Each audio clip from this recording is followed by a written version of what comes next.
réalité, on a un ennemi commun, un adversaire qui n'a pas de visage, qui peut agir partout dans notre zone, qui peut quitter même ailleurs et venir dans l'autre zone. Donc, c'est ensemble qu'on doit pouvoir débouter. Maintenant, la question de choix stratégique de chaque pays, des partenaires, laissons des États qui sont souverains en décider. Alors, du côté de Niamey, les choses ont bougé négativement parce que l'aéroport a été attaqué.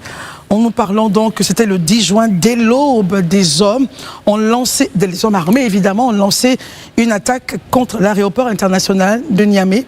Et selon le ministère de la Défense nigérien, certains assaillants étaient équipés de ceintures explosives et ont tenté de pénétrer dans l'aérogare. Les auteurs de l'attaque ont tenté une incursion dans l'aérogare de l'aéroport, mais la prompte réaction des forces de défense et de sécurité a permis d'empêcher les assaillants d'atteindre l'aérogare. Peut-être que s'ils avaient atteint l'aérogare, on aurait dénombré d'énormes victimes. Donc le ministère de la Défense a produit un communiqué. Et Dr Barry, j'aimerais qu'on regarde avec vous le lourd bilan humain. 13 personnes tuées côté nigérian, 11 membres des forces de défense et de sécurité qui faisaient leur travail, 2 civils, 4 blessés enregistrés. Du côté des assaillants, 22 combattants neutralisés, une vingtaine de suspects arrêtés. Docteur Barry. Christelle, permettez-moi d'adresser mes condoléances aux familles éplorées, aux autorités nigériennes et à la population nigérienne. Tout à fait. Aussi, pour mon analyse, je dirais que le Niger est confronté à ce que j'appelle le paradoxe sécuritaire. Parce que vous n'êtes pas sans savoir que depuis l'avènement au pouvoir du général Abdourahmane Tchani et de ses amis, la sécurité avait été inscrite en ordre de priorité dans les actions gouvernementales.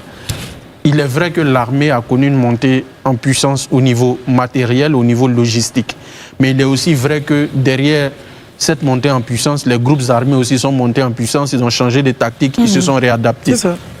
Donc le paradoxe sécuritaire réside dans le fait entre l'écart entre ce qui est dit et ce qui se passe sur le terrain. Ce qui se passe sur le terrain, c'est que depuis janvier, c'est la deuxième attaque que subit l'aéroport international Amani Diori et la base 101 de l'armée de l'air nigérienne qui abrite les soldats russes et la force en attente de l'AES qui est visée en 5 mois. Aussi, quel est l'objectif caché derrière cette attaque ? Question, pourquoi ? L'objectif, c'est de créer la peur, la psychose, au niveau des populations et de casser le climat de confiance entre les populations et les institutions. Parce que quand on frappe des institutions comme des camps militaires, l'aéroport international qui est censé être sécurisé, c'est de s'aimer la peur au sein des populations. Mais c'est aussi de s'assurer une couverture médiatique parce que ce sont des attaques qui ne vont pas passer inaperçues. D'où le fait que je dise que les groupes terroristes se sont adaptés à la situation. Ça, c'est un. Deuxièmement, qu'est-ce qui se passe au niveau du Niger depuis 2023? C'est que des régions comme Tillabéri, zone frontalière entre les 3 pays de l'AES, la zone des 3 frontières, Difa et Niamey, même la capitale, ont subi de violentes attaques. Et ça, il faut le noter. Aussi, qu'est-ce que je puis dire? Revenons par exemple sur le point de son Excellence, le vice-premier ministre, qui, lors de sa mission donc à Paris, parlait justement de la collaboration pour lutter contre le terrorisme avec les pays de l'AES. Non, c'est clair que dans la sous-région, ça s'entend. C'est un type de conflit qui ne peut se résoudre sans la coopération entre les États. C'est clair. Et qui dit coopération militaire, coopération économique, parce que je le dis toujours, l'économie doit être au cœur de la riposte. Très bien. Parce que les zones qui sont touchées par ce genre de conflit, ce sont des zones où il y a beaucoup de populations vulnérables. Donc il faut beaucoup d'investissements. Il faut s'appuyer sur les leviers sociologiques qu'il y a au niveau de ces régions. Pour terminer, il faut aussi interroger le basculement géopolitique qui a été opéré par le Niger. 3 ans après, qu'est-ce que la coopération avec la Russie a changé que la France n'avait pas pu changer? Je pense qu'au niveau de la France, on n'avait quand même pas des attaques au sein de l'aéroport. Donc qu'est-ce qui explique cette persistance conflictuelle? Et si on s'appuie si on s'adosse sur votre point de vue, cette percée justement jusqu'au cœur de la ville, puisque les assaillants ont traversé la ville en autocar, selon le responsable nigérien qui a parlé à la RTN. Tout à fait. Herman, votre commentaire justement sur cette situation assez triste que vivent nos populations en frères et amis. Comme on ne lance pas des courriers pour savoir si c'était encore dans une coopération avec la France, ça aurait peut ne pas se une passer. analyse des faits. Mais oui, il pose une question. Non, moi en tout cas, je ne lance pas courir sur la question. Les gens, est-ce qu'il y a eu attaque à l'aéroport? Est-ce que je peux parler, monsieur? Oui, mais tu m'interpelles. Oui, je t'ai interpellé, tu attends que je finisse. S'il vous plaît, s'il vous plaît, monsieur. Ça peut convoquer en toi une réaction. Oui, très bien, mais il estime que le terme lancé, Corinne, ne le convient pas. On retire le terme et puis on en parle. Oui, on retire le terme et puis on continue, Armand. Non, Corinne, c'est un terme, c'est rien de méchant. Oui, très bien, mais s'il estime que c'est gênant... Tu n'aimes pas les marabouts. C'est subjectif. Je n'ai pas marabout. Non, il faut retirer le truc, on avance. J'ai les petits courriers marabout, les deux en allant. Allons-y, ce que cette attaque peut nous révéler, c'est que la situation dans les pays de l'AES reste fragile. Ouais. Ça, on est bien entendu, on est d'accord. Eux-mêmes, chaque jour, quand ils dorment, ils se lèvent, ils s'attendent à une attaque. Donc, quand ça ne se réalise pas, c'est qu'ils ont réussi à les déjouer. Donc, je veux dire que ce n'est pas quelque chose qui les surprend. Parce qu'ils sont dans des situations où, même la Côte d'Ivoire, à un moment donné, on a traversé là jusqu'à ce que le président Ouattara rassure et que ces genres de poches d'inquiétude-là, ça nous quitte. Donc, c'est tout à fait normal. Maintenant, c'est une belle chose qu'on doit noter. C'est que la question des djihadistes, toi-même, Barry, tu le dis ici, ce sont des facteurs qu'on ne peut pas maîtriser. Tu parles toujours de guerre asymétrique. Ces éléments-là, on peut les combattre que par la coopération. Et ça, là-dessus, on est d'accord. Et c'est pourquoi je suis heureux pour rechuter là-dessus de l'évidence par notre Premier ministre, notre vice-premier ministre à Paris, qui dit effectivement, qui tend la main à ces pays de l'AES, parce qu'en réalité, on a un ennemi commun, un adversaire qui n'a pas de visage, qui peut agir partout dans notre zone, qui peut quitter même ailleurs et venir dans l'autre zone. Donc, c'est ensemble qu'on doit pouvoir débouter. Maintenant, la question de choix stratégique de chaque pays, des partenaires, laissons des États qui sont souverains en décider. Très bien. Blaise Sony, votre commentaire justement sur cette frappe, ces frappes justement qui sont passées à l'aéroport et qui ont endeuillé la nation du Niger, et puis l'appel, essayant de faire justement un mix avec l'appel lancé par monsieur le vice-premier ministre. Christelle, ma première réaction, c'est de la tristesse. Oui. Parce que le terrorisme est une hydre à plusieurs têtes, à 1000 têtes, des milliers de têtes. Et je ne sais pas si un jour on finira avec ce mal-là. Quoi qu'il en soit, la raison de la création de l'AES, la première raison, je pense que c'est cela, n'est-ce pas? Lutter justement contre le terrorisme qui est commun à tout le continent. Mais cette poche-là, n'est-ce pas, cette poche des 3 frontières, il serait peut-être temps qu'on fasse un petit bilan de cette mutualisation des forces. Et une fois que ça c'est fait, mais il faut rétablir la coopération avec la CEDEAO. Voilà, ces 3 pays ne reviendront pas. C'est fait, mais il faut voir une autre collaboration avec absolument entre AES et CEDEAO, n'est-ce pas, pour lutter ensemble contre le terrorisme. Parce qu'un seul pays ne peut pas. Un seul pays ne peut pas. Et c'est cette question qu'il faut regarder. La CEDEAO a nommé un ambassadeur, l'ancien Premier ministre Lansana Kouyaté, n'est-ce pas? Je pense qu'il faut que les conciliabules se hâtent et que l'AES soit réceptive, n'est-ce pas, à cette diplomatie-là, parce qu'il y a danger. Pour l'instant, on n'a pas encore de retour sur l'appel lancé par son Excellence, Monsieur le Vice-Premier ministre, quant à la collaboration pour lutter contre l'ennemi commun. Est-ce qu'on a un retour, Dr Barry? Je pense que ça va rentre dans cette médiation confiée. Alors, Marius, comment justement, regardons cet environnement et puis saluons l'effort de l'armée nigérienne qui a pu quand même bloquer les assaillants, mais on dénombre malheureusement des morts au sein des forces armées nigériennes. Non, il faut féliciter l'armée nigérienne et véritablement c'est le lieu pour nous de leur tirer notre chapeau et en même temps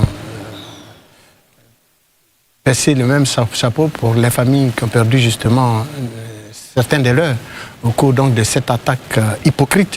Parce qu'au final, moi je me rends compte bien évidemment, c'est pas la première fois, rappelons-nous, parce qu'en janvier 2026, il y a eu une même attaque comme ça, où ça a été, Barry l'a dit, on ne reviendra pas là-dessus. Vous, et Herman a raison de le préciser, vous combattez un ennemi qui n'a pas de visage et qui attaque par surprise. Ces gens qui sont venus à l'aéroport de Niamey ces derniers jours et qui ont été vaillamment combattus par l'armée nigériane, mais ils sont venus avec des explosifs sur eux. Et ça, c'est l'attitude des djihadistes. Sinon, quel est le citoyen lambda, fut-il aussi pauvre qu'on puisse l'imaginer dans un pays en Afrique, va mettre des explosifs sur lui? S'il est endoctriné, oui, Marius, comme moi. Mais justement, c'est les djihadistes qui font ça. Tout à fait. Donc, cette attitude-là, vraiment, je n'arrive pas à me l'expliquer. Et quelle que soit l'armée, d'ailleurs, même en Europe, on a beaucoup de difficultés à combattre les djihadistes. bien que ces États sont très outillés, ont beaucoup de systèmes de communication, un grand système, un véritable système de défense. N'empêche que les djihadistes arrivent souvent à frapper. On l'a vu aux États-Unis. Même de renseignement. Et voilà, on l'a vu aux États-Unis. Donc il faut plutôt, et ça je le dis, et je pense que Barry a chuté là-dessus, on ne peut pas combattre un tel ennemi tout seul par la guerre. Et je pense qu'il faut mettre en place les mécanismes de discussion pour que... Par la guerre aussi. Mais oui, mais sinon, même par la guerre, même, c'est pratiquement impossible. Parce qu'eux, ils ne vivent que de ça.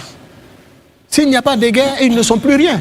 Donc il faut revoir vraiment cette stratégie. Je pense que l'armée nigériane, tout comme l'armée malienne et l'armée burkinabé, pour parler des 3 pays de l'AES, ne doivent pas du tout baisser les bras. Ils doivent redoubler toujours d'efforts. Parce que quoi qu'ils fassent, ils verront toujours des attaques, mais ils doivent veiller à ce que les attaques ne fassent pas plus mal à leur économie, à leurs soldats,